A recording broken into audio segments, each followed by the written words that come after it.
Hello everyone, welcome to my YouTube channel medical mentorship. आज की जो क्लासेस है उसमें हम लोग पढ़ते हैं important medical terminology. Medical terms बहुत सारे होते हैं, जिसमें से एक छोटा सा medical term for used for RBC. RBC के लिए जो हम मेडिकल टर्मिनोलॉजी यूज़ करते हैं कॉमनली लाइक एनीमिया या पॉलीसाइथेमिया या कोई भी एक स्टडी हम लोग करते हैं तो इसमें बहुत इंपॉर्टेंट होते हैं ये टर्मिनोलॉजीज। तो आज एक छोटा सा वीडियो है मेडिकल टर्मिनोलॉजीज के लिए, तो आइए ध्यान से देखते हैं। तो फर्स्ट जो यहाँ पे मेडिकल टर्मिनोलॉजी है जिसको यहाँ पे लिखा हुआ है माइक्रोसाइटिक। माइक्रो वर्ड बोलने का मतलब क्या है? साइज क्या हो रहा है? छोटा है। साइटिक मतलब क्या है? सेल का जो साइज है वो कैसा हो जाएगा? छोटा हो जाएगा। तो कौन सा सेल? यहाँ पे हम लोग रिलेट करके पढ़ते हैं आरबीसी को। तो आरबीसी जो है अपने नॉर्मल जो क्या होता है, नॉर्मल साइज जो होता है, नॉर्मल साइज से जब आरबीसी का जो साइज है वो क्या हो जाएगा? डिक्रीज हो जाएगा, कम हो जाएगा। उस कंडीशन को हम लोग बोलते हैं माइक्रोसाइटिक या माइक्रोसाइटिक सेल, ऐसा बोला जाता है। दूसरा यहाँ पे एक पढ़ते हैं हम लोग मैक्रोसाइटिक। तो ये जो मैक्रो वर्ड यूज कर रहे हैं, तो मैक्रो का मतलब क्या होता है? लार्ज होता है। तो यहाँ पे एक नॉर्मल आरबीसी जो है या एक नॉर्मल सेल जो होता है, जब अपने नॉर्मल साइज से इंक्रीज हो जाता है, साइज में बड़ा जब हो जाएगा, तो उसको हम लोग बोलते हैं मैक्रोसाइटिक सेल। अब थर्ड जो है ये होता है नॉर्मोसाइटिक। अब नॉर्मो मतलब क्या होता है? नॉर्मल।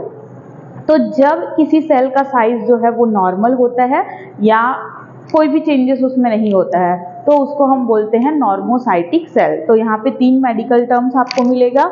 एक मिलेगा माइक्रोसाइटिक। माइक्रोसाइटिक कहीं पे भी वर्ड यूज कर रहे हैं तो सेल का साइज कम हो रहा होगा। दूसरा होता है मैक्रोसाइटिक। मैक्रोसाइटिक वर्ड यूज कर रहे हैं मतलब सेल अपने नॉर्मल रेंज से इंक्रीज हो रहा है, सेल का जो साइज है वो इंक्रीज हो रहा है। अब जो है थर्ड जो है नॉर्मोसाइटिक। नॉर्मोसाइटिक मतलब सेल का जो शेप साइज है वो क्या रहेगा? नॉर्मल साइज का होता है।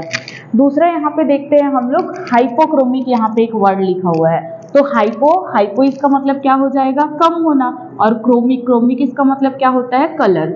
जब एक नॉर्मल जो आरबीसी हम लोग स्टडी करते हैं या किसी भी सेल की जब बात करते हैं, तो जब आरबीसी अपने कलर से कलर में क्या हो जाएगा? कम हो जाएगा। एक नॉर्मल आरबीसी का जब कलर जो है थोड़ा फेड कलर दिखाई देगा, हल्का कलर जब वो दिखाई देता है, तो अगर कलर कम हो रहा है, डिक्रीज इन कलर, तो उस कंडीशन को हम क्या बोलते हैं? हाइपोक्रोमिक सेल बोलते हैं। दूसरा एक कंडीशन है हाइपर का मतलब क्या होता है? बढ़ना। क्या बढ़ रहा है? उसका कलर जब बढ़ जा रहा है। तो यहाँ पे जब किसी भी सेल में या आरबीसी जो है वो कलर भी इंक्रीज हो जाएगा, उसका कलर जब इंक्रीज हो जाएगा उस सेल को हम क्या बोलते हैं? हाइपरक्रोमिक सेल बोलते हैं।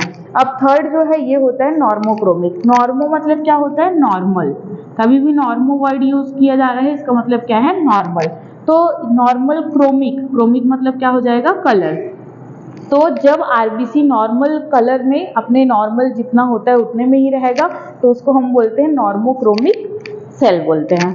अब यहाँ पे दो चीजें आपको और बहुत इंपॉर्टेंट देखने को मिलेगा, जिसमें से फर्स्ट होता है एनिसोसाइटोसिस और दूसरा होता है पोइकिलोसाइटोसिस। तो देखिए यहाँ पे एनिसोसाइटोसिस एक वर्ड यूज किया गया है। तो एनिसोसाइटोसिस वर्ड हम क्यों यूज करते हैं? Variation in size. किसके? आरबीसी। तो आरबीसी के साइज में जब कोई वेरिएशन होगा, साइज में वेरिएशन मतलब या सेल हाइपो माइक्रोसाइटिक हो रहा है या फिर मैक्रोसाइटिक हो रहा है, तो इन सारे कंडीशंस में हम लोग क्या वर्ड यूज करेंगे? ये एनिसोसाइटोसिस वर्ड यूज कर रहे हैं, क्योंकि किस में इंक्रीज या डिक्रीज हो रहा है? साइज में इंक्रीज या डिक्रीज हो रहा है। इस वजह से क्या बोल रहे हैं? साइज कम हो रहा था तो माइक्रोसाइटिक, साइज बढ़ रहा है तो मैक्रोसाइटिक, नॉर्मल साइज है तो normocytic.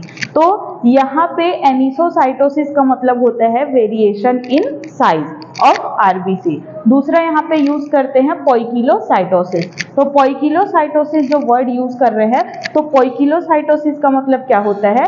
Variation in shape of RBC. मतलब किसमें वेरिएशन आ रहे हैं? उनके शेप में वेरिएशन आ रहा है कि एक जो नॉर्मल आरबीसी है वो राउंड बाइकॉनकेव डंबल शेप का होता है, तो इन सारे शेप से अगर जैसे सिकल सेल का शेप होता है, हाफ मून शेप हो जाता है, ठीक है, या फिर टीयर ड्रॉप सेल हो जाता है, एक्एंथोसाइट हो जाता है, स्टार शेप का हो जाता है, तो ये सब एबनॉर्मल शेप है। तो जब भी एबनॉर्मल शेप के बारे में डिस्कशन करेंगे वहां पे वर्ड क्या यूज करेंगे, पोइकिलोसाइटोसिस। तो एबनॉर्मल शेप होगा तो पोइकिलोसाइटोसिस, एबनॉर्मल साइज होगा तो एनिसोसाइटोसिस। ये जो मेडिकल टर्म है वो बहुत ही इंपॉर्टेंट होते हैं आपके एनीमिया डायग्नोसिस के लिए, क्योंकि एनीमिया में ये सारे वर्ड बहुत ही कॉमन होते हैं। कुछ एनीमिया में सेल जो है वो नॉर्मोसाइटिक नॉर्मोक्रोमिक होता है, कुछ में आपको हाइपोक्रोमिक नॉर्मोसाइटिक दिखेगा, कभी मैक्रोसाइटिक दिखेगा। तो ये सारे जो सेल हैं वहाँ पे हमको पता होना चाहिए कि यहाँ पे इनका जो प्रोनाउंसिएशन जो हम बोल रहे हैं उनका मीनिंग क्या होता है। ओके, तो ये एक शॉर्ट वीडियो था आपके मेडिकल टर्मिनोलॉजीज का। Thank you for watching.